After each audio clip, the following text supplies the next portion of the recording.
ഇന്ന് പൊതുവായി സ്ത്രീകൾ അനുഭവിക്കുന്ന ഒരു ബുദ്ധിമുട്ടാണ് വെള്ളപ്പോക്ക് അല്ലെങ്കിൽ ലൂക്കോറിയ എന്ന് പറയുന്നത്. അസ്ഥിരിക്കം എന്ന് നമ്മളെ നാടൻ ഭാഷയിൽ പറയാറുണ്ട്. നോർമലി ആയിട്ടുള്ള ഒരു വജൈനൽ ഡിസ്ചാർജ് എന്താണെന്ന് നമുക്ക് അറിഞ്ഞാലേ അബ്നോർമൽ ആയിട്ടുള്ള വജൈനൽ ഡിസ്ചാർജ് എന്താണെന്ന് നമുക്ക് മനസ്സിലാക്കാൻ പറ്റുള്ളൂ. ഇനി നമുക്ക് ഇതിൽ നിന്ന് വ്യത്യസ്തമായിട്ട് അബ്നോർമൽ ആയിട്ടുള്ള വൈ ഡിസ്ചാർജ് എങ്ങനെയാണെന്ന് നോക്കാം. ഇതിൽ നമ്മൾ നോക്കേണ്ടത് ഇതിന്റെ കളർ, അതുപോലെ തന്നെ ഇതിന്റെ ക്വാണ്ടിറ്റി, അതായത് ഇതിന്റെ അളവ് എത്രത്തോളം ഉണ്ട്, അതുപോലെ ഇതിന് എന്തെങ്കിലും സ്മെല്ലുണ്ടോ, അതൊക്കെ നോക്കിയിട്ടാണ് ഇത് അബ്നോർമൽ ആണോ അതോ നോർമൽ ആണോ എന്ന് നമ്മൾ മനസ്സിലാക്കുക. ഇതുകൂടാതെ ഓറൽ കോൺട്രാസെപ്റ്റീവ് പിൽസ് യൂസ് ചെയ്യുന്നതും ഇൻട്രാ യൂട്രൈൻ ഡിവൈസുകൾ യൂസ് ചെയ്യുന്നതും ചില അസുഖങ്ങളായിട്ടുള്ള അനീമിയ, അതുപോലെ തന്നെ സ്ട്രെസ് വരുമ്പോൾ, എന്തെങ്കിലും ഡയബറ്റീസിൻ്റെ ബുദ്ധിമുട്ടുള്ള ആളുകളിൽ എല്ലാം ഈ ഒരു അബ്നോർമൽ കണ്ടീഷനായിട്ടുള്ള വൈറ്റ് ഡിസ്ചാർജ് അല്ലെങ്കിൽ ലൂക്കോറിയ നമ്മൾ കണ്ടുവരുന്നുണ്ട്.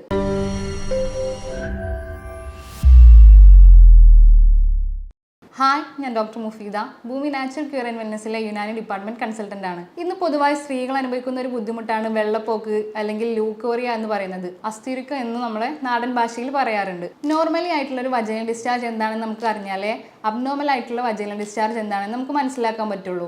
അപ്പോൾ അതിനനുസരിച്ചിട്ടാണ് നമുക്ക് ട്രീറ്റ്മെൻറ്റ് എടുക്കേണ്ടത്.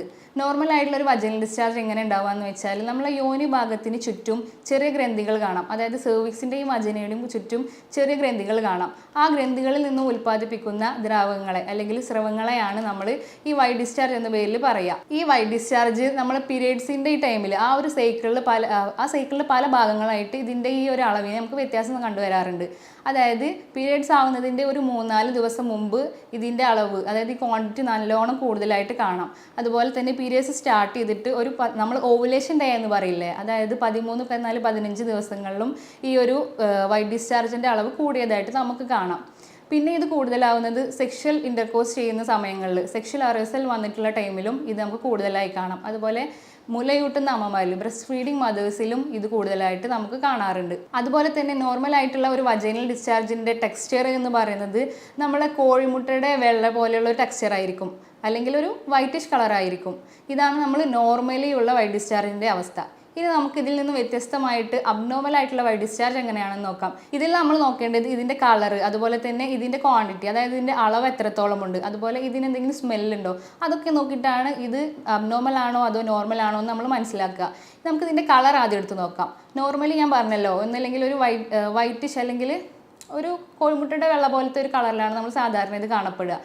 ഈ കളറിൽ നിന്നും വ്യത്യസ്തമായിട്ട് മഞ്ഞയോ പച്ചയോ അല്ലെങ്കിൽ ഒരു പിങ്കിഷ് കളറ്, അതായത് നമുക്ക് പീരിയഡ് സ്റ്റാർട്ട് ചെയ്യുന്നതിന് മുമ്പുള്ള ഒരു കളർ ഉണ്ടാവില്ലേ, ആ കളറ്, അല്ലെങ്കിൽ ഒരു ഗ്രേ കളർ, അല്ലെങ്കിൽ നമ്മളെ കട്ട തൈര് ഉണ്ടാവില്ലേ, ഈ ഒരു ടെക്സ്ചറിലൊക്കെ ആണെങ്കിൽ ഇത് നമ്മൾ അബ്നോർമലായിട്ട് കണക്കാക്കാം. ഇനി നമുക്ക് ഇതിൻ്റെ ക്വാണ്ടിറ്റി നോക്കാം. ക്വാണ്ടിറ്റിയിൽ പറയുന്നത് എങ്ങനെയാണെന്ന് വെച്ചാൽ നമ്മൾ നോർമലി പീരിയഡ്സ് ആയ ടൈമിലാണ് പാഡ് വെക്കാറ്.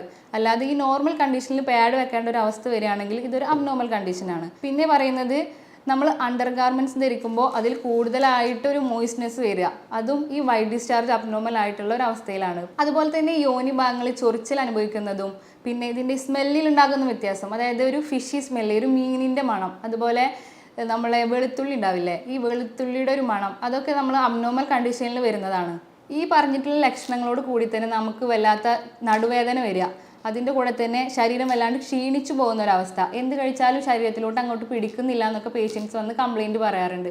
പിന്നെ എപ്പോഴും നെഞ്ഞെരിച്ചൽ, നെഞ്ഞ് നീറുന്ന പോലത്തെ ഒരു ബുദ്ധിമുട്ട്, പിന്നെ സെക്ഷൽ ഇൻ്റർകോഴ്സ് ചെയ്യുന്ന ടൈമിൽ അസഹനീയമായ പെയിന്, പിന്നെ മൂത്രമൊഴിക്കുന്ന നേരത്തൊക്കെ ഭയങ്കര ചുട്ടുനീറ്റം, ഇതെല്ലാം നമ്മളെ ഒരു വൈറ്റ് ഡിസ്ചാർജ് അതായത് ലൂക്കോറിയയുമായി ബന്ധപ്പെട്ടിട്ടുള്ള ലക്ഷണങ്ങളാണ്.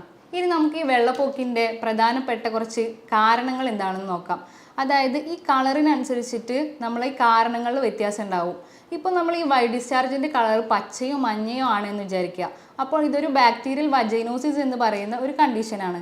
ഈ ഒരു ബാക്ടീരിയൽ ഇൻഫെക്ഷൻ വരുന്നത് കൊണ്ടാണ് നമ്മൾ ഈ വൈറ്റ് ഡിസ്ചാർജ് പച്ചയോ മഞ്ഞയോ ആയിട്ട് കാണുക. ഇനി അല്ലാതെ ഗ്രേ, അതായത് ഒരു ആഷ് കളർ, അതുപോലെ തന്നെ നമ്മളെ കട്ട തൈരിൻ്റെ ഒരു കൺസിസ്റ്റൻസി, അങ്ങനെയൊക്കെ ആണെങ്കിൽ ഇതൊരു ഈസ്റ്റ് ഇൻഫെക്ഷൻ കാരണമാണ് ഇങ്ങനെ ഒരു കളർ കാണുന്നത്. പിന്നെ ഇത് വരാനുള്ള വേറൊരു കാരണം എന്താണെന്ന് വെച്ചാൽ STD, സെക്ഷലി ട്രാൻസ്മിറ്റഡ് ഡിസീസുകൾ പോലത്തെ അസുഖങ്ങൾ വരുമ്പോഴും നമുക്ക് കൂടുതലായിട്ട് ഈ വൈറ്റ് ഡിസ്ചാർജ് അല്ലെങ്കിൽ ലൂക്കോറിയ വന്ന് കാണാറുണ്ട്. ഇതുകൂടാതെ ഓറൽ കോൺട്രാസെപ്റ്റീവ് പിൽസ് യൂസ് ചെയ്യുന്നതും ഇൻട്രാ യൂട്രൈൻ ഡിവൈസുകൾ യൂസ് ചെയ്യുന്നതും ചില അസുഖങ്ങളായിട്ടുള്ള അനീമിയ, അതുപോലെ തന്നെ സ്ട്രെസ് വരുമ്പോൾ, എന്തെങ്കിലും ഡയബറ്റീസിൻ്റെ ബുദ്ധിമുട്ടുള്ള ആളുകളിൽ എല്ലാം ഈ ഒരു അബ്നോർമൽ കണ്ടീഷനായിട്ടുള്ള വൈറ്റ് ഡിസ്ചാർജ് അല്ലെങ്കിൽ ലൂക്കോറിയ നമ്മൾ കണ്ടുവരുന്നുണ്ട്. ലൂക്കോറിയ അല്ലെങ്കിൽ വെള്ളപ്പൊക്ക് തടയാൻ വേണ്ടിയിട്ടുള്ള മാനേജ്മെൻറ്റ്സ് എന്തൊക്കെയാണെന്ന് നമുക്ക് നോക്കാം. ആദ്യമായി ചെയ്യേണ്ടത് പേഴ്സണൽ ഹൈജീനാണ്. നമുക്ക് വ്യക്തി ശുചിത്വം ഇതിന് വളരെ അത്യാവശ്യമായിട്ടുള്ള കാര്യമാണ്. ഇതിൽ നമ്മൾ ശ്രദ്ധിക്കേണ്ട കാര്യം എന്താണെന്ന് വെച്ചാൽ കുളിക്കുമ്പോഴും നമ്മൾ യൂറിനേറ്റ് ചെയ്തതിന് ശേഷവും നന്നായിട്ട് വാഷ് ചെയ്യാൻ വേണ്ടിയിട്ട് ശ്രമിക്കുക. അതായത് പേഷ്യൻസിനൊക്കെ ഒരു ബുദ്ധിമുട്ടാണ്, അസഹനീയമായിട്ടുള്ള സ്മെല്ല് വരില്ലേ. അപ്പോൾ എന്തെങ്കിലും സെൻറ്റഡ് ഐറ്റംസ് യൂസ് ചെയ്താൽ ഈ ഒരു അസഹനീയമായിട്ടുള്ള സ്മെല്ലിൽ നിന്ന് നമ്മൾ രക്ഷപ്പെടുമല്ലോ എന്ന് വിചാരിക്കും. അപ്പോൾ ഈ ഒരു വജൈന അതല്ലെങ്കിൽ യോനി ഭാഗങ്ങൾ നമ്മൾ ഒരിക്കലും സെൻറ്റഡ് ഐറ്റംസ്, അതായത് സോപ്പുകൾ, അതുപോലെ തന്നെ സ്പെഷ്യലായിട്ടുള്ള കുറേ ഐറ്റംസ് ഇപ്പോൾ ഇറങ്ങുന്നുണ്ടല്ലോ, വജൈനൽ വാഷ് അങ്ങനത്തെ, അതെല്ലാം മാക്സിമം അവോയ്ഡ് ചെയ്യാണ് ഏറ്റവും നല്ലത്. നല്ല ശുദ്ധമായിട്ടുള്ള വെള്ളം കൊണ്ട് അവിടെ വൃത്തിയായി കഴുകുക എന്നുള്ളതാണ് ഏറ്റവും നല്ല മാർഗം. അതായത് ഈ സെൻറ്റഡ് ആയിട്ടുള്ള ഐറ്റംസ് ഒക്കെ ഒഴിവാക്കുന്നതാണ് അവിടെ നല്ലത്. കാരണം ഈ യോനി ഭാഗത്ത് ഒരു pH ലെവൽ ഉണ്ടായിരിക്കും, നോർമൽ ആയിട്ടുള്ള ഒരു pH ലെവൽ. ഈ pH ലെവലിലാണ് നല്ല ബാക്ടീരിയകളെല്ലാം അവിടെ വളരുന്നുണ്ടാവുക. അപ്പോൾ നമ്മൾ ഈ സെൻറ്റഡ് ഐറ്റംസ് ഒക്കെ യൂസ് ചെയ്താൽ അവിടുത്തെ pH ലെവൽ മാറുകയും ഇത് പുറമേ നിന്നും വേറെ ബാക്ടീരിയകൾ അവിടെ വളരാൻ ഇത് കാരണമാകുന്നുണ്ട്. പിന്നെ നമുക്ക് ശ്രദ്ധിക്കാൻ പറ്റുന്ന ഒരു കാര്യം എന്താണെന്ന് വെച്ചാൽ നന്നായിട്ട് വെള്ളം കുടിക്കുക. പിന്നെ വൈറ്റമിൻ സി റിച്ച് ആയിട്ടുള്ള കുറച്ച് ഫുഡ് ഐറ്റംസ് ഉണ്ട്. അതായത് നെല്ലിക്ക ഉണക്കി പൊടിച്ചത് ഒരു 1/2 ഗ്ലാസ് ചുടുവെള്ളത്തിൽ മിക്സ് ചെയ്തിട്ട് ഒരു ദിവസം 2 നേരം കഴിക്കുന്നത് വളരെ നല്ലതായിരിക്കും. ഇത് നമ്മുടെ ശരീരത്തിൽ കുറച്ച് ഡ്രൈനെസ് വരാനും ഇത് നമ്മളെ വെള്ളപ്പൊക്ക് തടയാനും കാരണമാകുന്നുണ്ട്. പിന്നീട് നമ്മൾ അണ്ടർവെയേഴ്സ് യൂസ് ചെയ്യുന്ന സമയത്ത് നല്ല ക്ലീൻ ആക്കിയിട്ട്, അതായത് നമ്മൾ നോർമലി ഡ്രസ്സുകൾ വാഷ് ചെയ്യുന്ന പോലെ വാഷ് ചെയ്യാതെ ഇത് കുറച്ച് നേരം ഒരു 10 മിനിറ്റ് അത്യാവശ്യം തിളച്ചിട്ടുള്ള വെള്ളം ഉണ്ടാവുമല്ലോ, ആ വെള്ളത്തിൽ ഇട്ട് വെച്ചതിന് ശേഷം ഇതിൻ്റെ ഒരു എന്തെങ്കിലും ഇൻഫെക്ഷനൊക്കെ ഉണ്ടെങ്കിൽ പോയതിന് ശേഷം നമ്മൾ അതെടുത്തിട്ട് സോപ്പോ ഷാമ്പോ എന്തെങ്കിലും യൂസ് ചെയ്തിട്ട് സാധാ ഡ്രസ്സുകൾ വാഷ് ചെയ്യുന്നതിൻ്റെ കൂടെ ഇരുന്നിട്ട് വാഷ് ചെയ്യുക. എന്നിട്ട് നല്ല വെയിലത്ത് തന്നെ ഉണക്കാൻ വേണ്ടിയിട്ട് ശ്രമിക്കുക. അണ്ടർ ഗാർമെൻറ്റ്സ് പ്രത്യേകിച്ചും നല്ല വെയിലത്ത് ഉണക്കാൻ വേണ്ടി ശ്രമിക്കുക. അങ്ങനെ ആകുമ്പോൾ നമുക്ക് ഇൻഫെക്ഷനിൽ നിന്നൊക്കെ ഒന്ന് മാക്സിമം അവോയ്ഡ് ചെയ്യാനായിട്ട് സാധിക്കും. അതുപോലെ തന്നെ ഞാൻ പറഞ്ഞല്ലോ വൈറ്റമിൻ സി റിച്ച് ആയിട്ടുള്ള ഫ്രൂട്ട്സ്, അതായത് സിട്രസ് ഫ്രൂട്ട്സ് ഉണ്ടാവുമല്ലോ, അതായത് ഓറഞ്ച്, ലെമൺ, മുസമ്പി അങ്ങനത്തെ സംഭവങ്ങൾ, അതുപോലെ തന്നെ നെല്ലിക്കയുടെ കാര്യം പറഞ്ഞു, നെല്ലിക്ക ഉണക്കി പൊടിച്ചത്, ഇതൊക്കെ കഴിക്കുന്നത് വളരെ നല്ലതാണ്. പിന്നീട് പറയുന്നത് ഈ പേഷ്യൻസിൽ ചൂട് കൂടുതലായി അനുഭവിക്കുന്ന, അതായത് വെറുതെ ഇരിക്കുമ്പോൾ തന്നെ ശരീരത്തിൽ നന്നായി ചൂട് പോകുന്ന പോലത്തെ ഒരു അവസ്ഥയുള്ള സ്ത്രീകളിലൊക്കെ ഈ ലൂക്കോറിയ കൂടുതലായിട്ട് കണ്ടുവരാറുണ്ട്. അവർക്ക് പറ്റിയ ഒരു പ്രതിവിധി എന്താണെന്ന് വെച്ചാൽ നമ്മൾ മല്ലി, ഉലുവ ഇതൊക്കെ രാത്രി കിടക്കുമ്പോൾ വെള്ളത്തിൽ ഇട്ട് വെക്കുക. എന്നിട്ട് രാവിലെ എണീച്ചതിന് ശേഷം ഈ വെള്ളം ഒന്ന് തിളപ്പിച്ച് ആറിയതിന് ശേഷം കുടിക്കുന്നത് ശരീരത്തിലെ ചൂട് കുറയ്ക്കാനും നമ്മളെ ബോഡി ഒന്ന് തണുപ്പായിട്ടിരിക്കാനും സഹായിക്കും. ഇത് നമ്മളെ ലൂക്കോറിയ അല്ലെങ്കിൽ ഈ അസ്ഥിയുരുക്കം കുറയ്ക്കുന്നതിന് വളരെ നല്ലതാണ്. ഇതുകൂടാതെ സ്പൈസി ആയിട്ടുള്ള ഫുഡുകൾ ഒഴിവാക്കുക. അതായത് ചുവന്ന മുളക്, കുരുമുളക് ഇങ്ങനത്തെ ഒക്കെ യൂസ് ചെയ്തിട്ടുള്ള ഭക്ഷണങ്ങൾ ഉണ്ടാവില്ലേ, അതൊക്കെ ഒഴിവാക്കുന്നത്. ചിക്കൻ എന്ന് പറയുന്നത് ശരീരത്തിലെത്തിയ ഭയങ്കര ചൂടാണ്.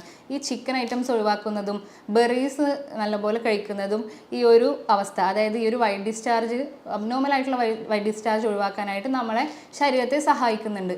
ഇനി ഈ ഒരു വൈറ്റ് ഡിസ്ചാർജിനെ നമ്മൾ വലിയ കാര്യമാക്കാതെ വിട്ടാലുണ്ടാകുന്ന ബുദ്ധിമുട്ടാണ് ഒരു പെൽവിക് ഇൻഫ്ലമേറ്ററി ഡിസീസ് എന്ന് പറയുന്ന ഒരു അവസ്ഥ ഉണ്ടാകും. അതായത് നമ്മളെ യോനി ഭാഗങ്ങളിൽ ഉണ്ടാകുന്ന ഇൻഫെക്ഷൻ കുറച്ച് മുകളിലോട്ടായിട്ട് നമ്മളെ പെൽവിക്കിലുള്ള എല്ലാ ഓർഗൻസിനെയും ബാധിക്കാനും ഈ അവസ്ഥ വഷളാക്കാനും ഇത് കാരണമാകുന്നുണ്ട്.